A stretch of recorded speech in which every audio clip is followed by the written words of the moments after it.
Bienvenue à toutes et à tous pour cette exploration du marché immobilier portugais. Le Portugal, ça séduit toujours beaucoup les étrangers, on le sait, hein, le climat, la sécurité, un coût de la vie qui reste somme toute attractif.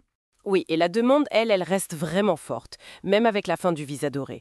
Et ce qui est bien, c'est qu'il n'y a pas vraiment de restrictions pour un étranger qui veut acheter. Exactement, alors l'idée aujourd'hui, c'est de donner, on va dire, un aperçu assez rapide mais utile pour s'y retrouver en 2025. C'est ça.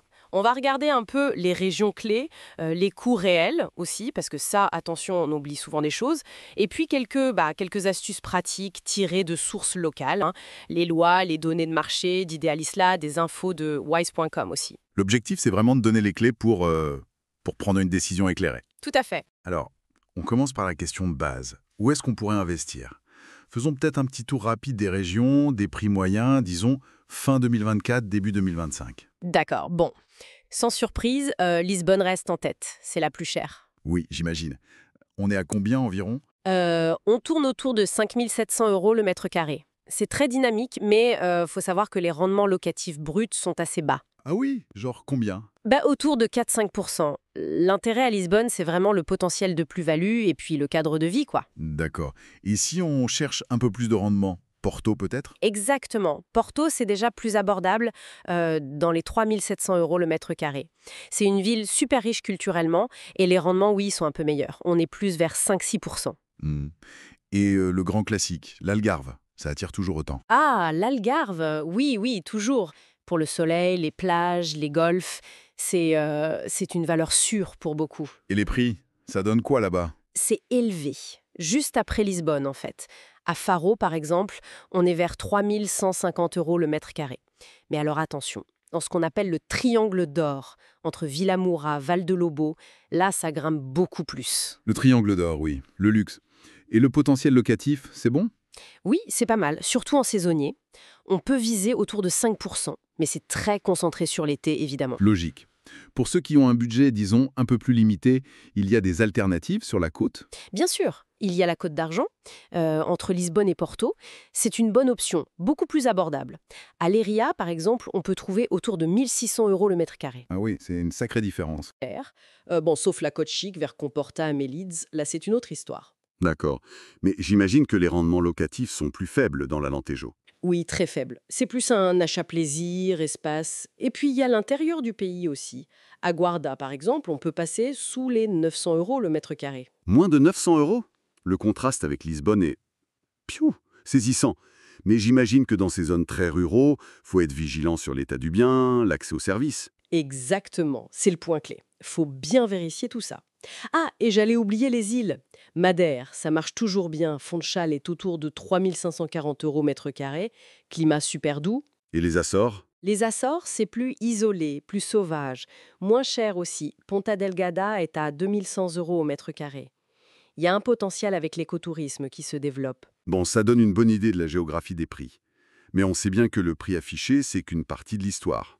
Il faut rajouter combien en gros pour tous les frais, les taxes? Alors, une bonne règle, c'est de compter environ 6 à 10% du prix d'achat en plus.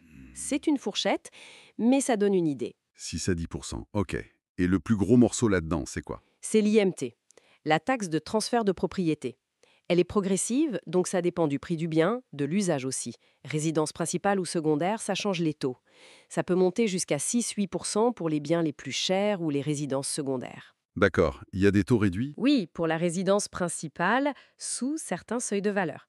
Et il y a même une nouveauté intéressante depuis 2024, une possible exonération pour les jeunes de moins de 35 ans, qui achètent leur première résidence principale, mais bon, sous conditions spécifiques, faut vérifier. Hmm, intéressant pour les jeunes.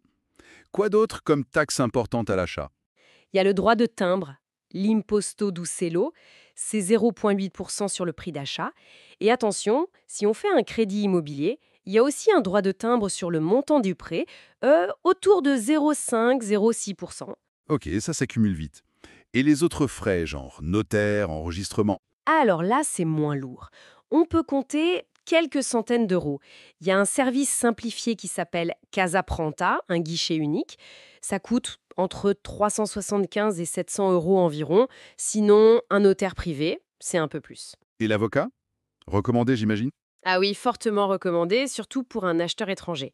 C'est pas obligatoire, mais c'est une sécurité. Il vérifie tout. Les licences de construction, s'il y a des dettes attachées aux biens, ce genre de choses cruciales. Et ça coûte combien un avocat? En général, c'est soit un forfait, soit un pourcentage du prix, souvent autour de 1%. D'accord. Donc on a les coûts à l'achat. Et une fois qu'on est propriétaire, il y a des coûts récurrents. Oui, principalement l'IMI, c'est la taxe foncière annuelle. Le taux est fixé par la municipalité, entre 0,3 et 0,45%, mais attention, c'est calculé sur la VPT, la valeur fiscale du bien, qui est souvent bien inférieure au prix du marché. Ah, donc l'IMI reste raisonnable en général. Oui, comparativement à d'autres pays, c'est plutôt modeste. Après, il y a aussi l'IMI, une sorte d'impôt sur la fortune immobilière. Mais ça concerne que les gros patrimoines, hein. Si la VDT totale de vos biens au Portugal dépasse 600 000 euros ou 1,2 million pour un couple marié, c'est 0,7% sur ce qui dépasse. Ok, donc ça touche pas tout le monde. Et bien sûr, faut pas oublier les charges de copropriété si on est en appartement, l'entretien, les assurances. Exactement. L'assurance habitation est obligatoire si on a un prêt hypothécaire d'ailleurs. Très clair sur les coûts. Maintenant, quelques conseils pratiques pour ceux qui se lancent. Oui, un truc utile qui vient de wise.core. Depuis 2022, on n'est plus obligé d'avoir un représentant fiscal payant si on est non résident. On peut opter pour recevoir les notifications des impôts par voie électronique, via le portal d'As Finanças. C'est gratuit. Ah, ça, c'est une bonne nouvelle. Ça évite des frais. Et la négociation des prix, ça se fait? Oui, oui, ça se pratique couramment. Bien sûr, si on arrive avec un financement déjà approuvé par la banque, ou mieux, si on paie comptant, bah on a plus de poids pour négocier, hein, c'est logique. Bien sûr. Et pour trouver des biens au-delà des grands portails type Idealista ou d'autres pistes? Ça peut valoir le coup de regarder les petites annonces directes entre particuliers, sur des sites comme olx.pt par exemple. Et parfois, les sites web des banques portugaises listent des biens qu'elles ont saisis, des reprises bancaires. On peut parfois y faire de bonnes affaires, mais faut être réactif. D'accord. Intéressant. Bon, pour résumer tout ça, le Portugal, ça reste clairement une destination attractive pour l'immobilier. Mais Mais il faut bien faire ses devoirs, comprendre les différences entre les régions, bien calculer tous les coûts, les immédiats et ceux qui reviennent chaque année, et se familiariser un peu avec les démarches locales. oui, la préparation et l'information, c'est vraiment essentiel pour pas avoir de mauvaises surprises. Tout à fait, c'est ça qui permet de faire un achat serein et qui correspond vraiment à son projet. Et peut-être une dernière réflexion pour nos auditeurs. Au-delà des chiffres, de la géographie, est-ce que finalement le meilleur investissement, ce serait pas de passer un peu de temps sur place avant d'acheter? Louer quelques mois, apprendre quelques bases de portugais pour vraiment sentir si le projet immobilier colle avec un vrai projet de vie. C'est une excellente question. Ça permet de s'assurer que le coup de cœur initial correspond à une réalité qui nous convient sur le long terme. Une immersion, même courte, ça peut vraiment changer la perspective.